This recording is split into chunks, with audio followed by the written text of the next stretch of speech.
Mesdames, Messieurs, bonsoir, bienvenue dans les titres de l'actualité de ce mercredi 13 avril. C'est officiel, l'école de chasse de Tours fermera en 2020.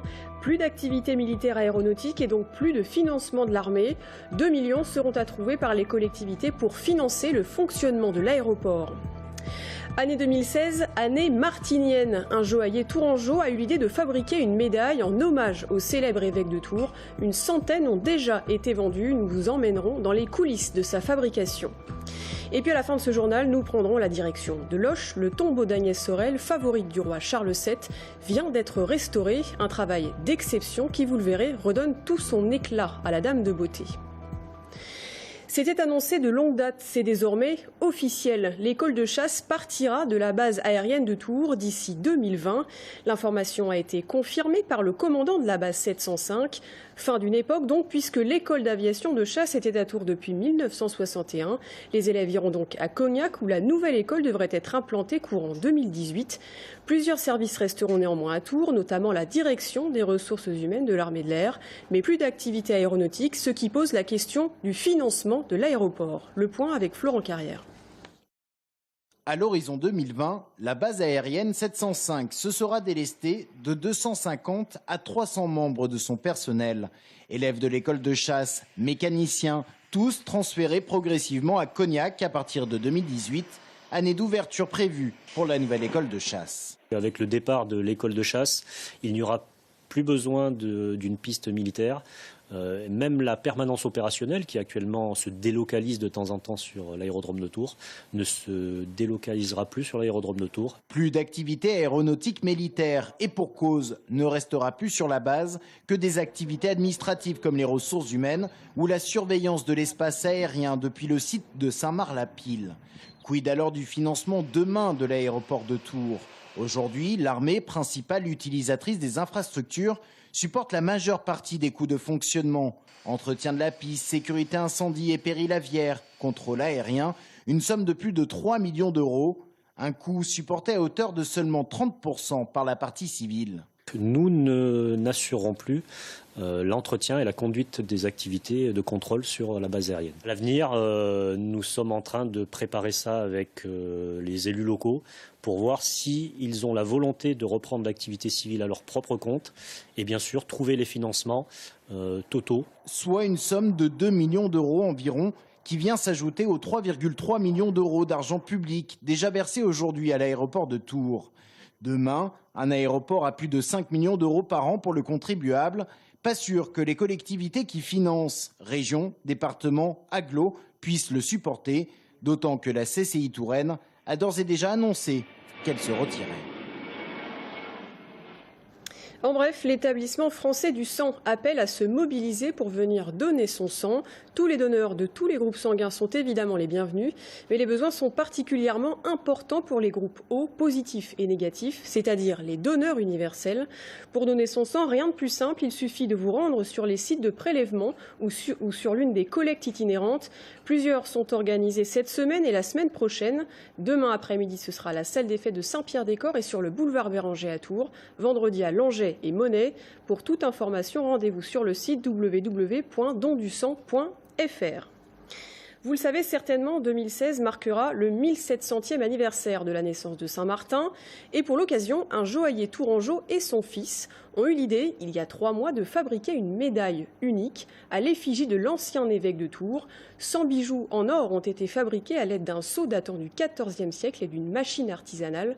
D'autres médailles en série limitée seront commercialisées pendant toute cette année martinienne.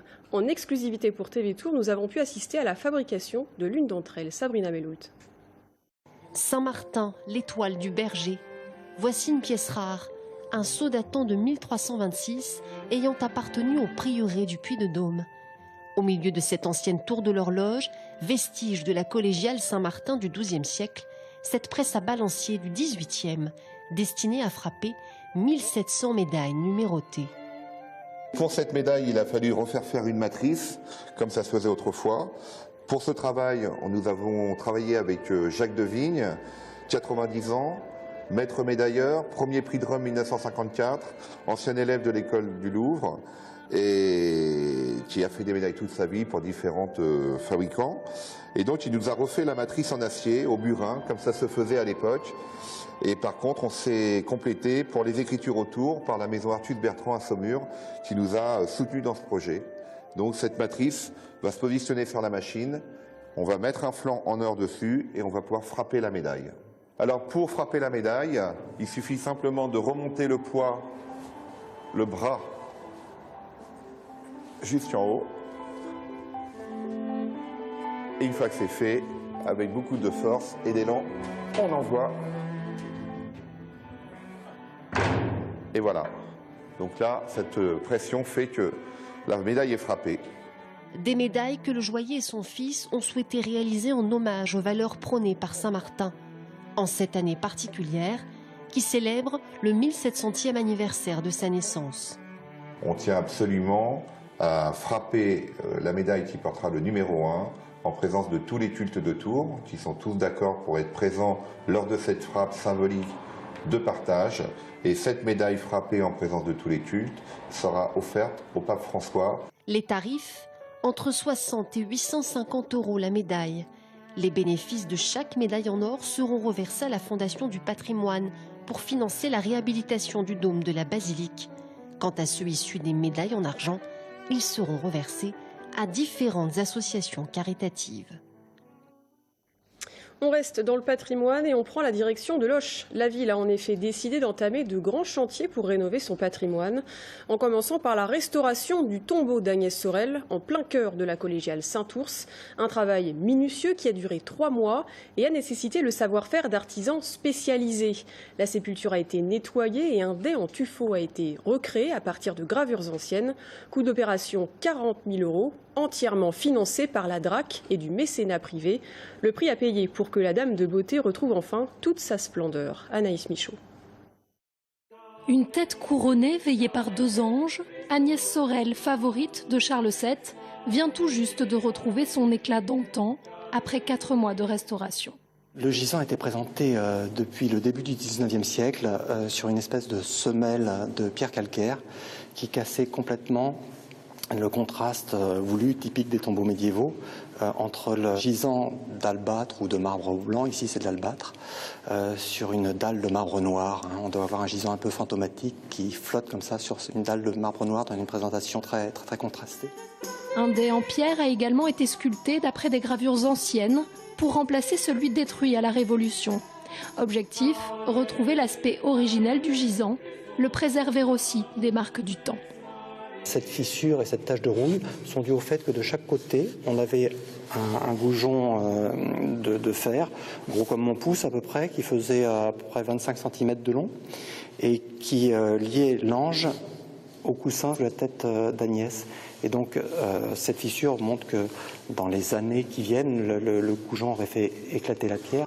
Coût de l'opération 48 000 €, financé par la DRAC et un fonds de dotation patrimoniale. Un chantier emblématique, mais qui n'est qu'un point de départ, puisque 500 000 € seront investis par la ville dans les prochaines années. Pendant 4 ans, la ville de Loches va investir à la restauration de cette collégiale, en particulier des éléments qui sont les plus fragilisés, sa toiture. Et donc là, l'idée, à travers cette restauration d'Agnès Sorel, c'était de mettre un coup de projecteur autour de cette campagne beaucoup plus large sur un monument qui touche énormément les Lochois et qui a une empreinte importante au sein de notre patrimoine et de notre paysage. Chaque année, près de 250 000 personnes viennent admirer la sépulture de la Dame de Beauté, classée monument historique. Cyclisme avec le lancement aujourd'hui de la 57e édition du Tour du Loir-et-Cher. 5 étapes en 5 jours, 23 équipes en lice. Les coureurs se sont élancés à midi de Blois aujourd'hui. Au programme, une course de 172 km pour relier Nouan-le-Fuselier. Et c'est le Belge Michael Gollertz qui a remporté au sprint cette première étape. On va jeter un petit coup d'œil sur le programme de ces prochains jours. Samedi, Orchez et Chailles. Vendredi, vous le voyez, le peloton arrivera à Vendôme. Il passera à Angers. Puis il finira à Blois dimanche.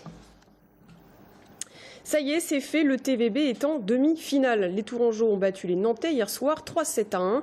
Match plus tendu et plus compliqué qu'à l'aller. Après un premier set perdu 25-23, les joueurs de Tours ont redressé la barre dans le deuxième. Pas de tie-break, pas de match d'appui donc. Prochain adversaire, Paris ou Chaumont. Réponse ce soir. Vital Hénel, l'entraîneur, est en tout cas satisfait de son équipe. On l'écoute. Ce n'était pas une victoire de finesse. Ça, c'est une victoire de travailler.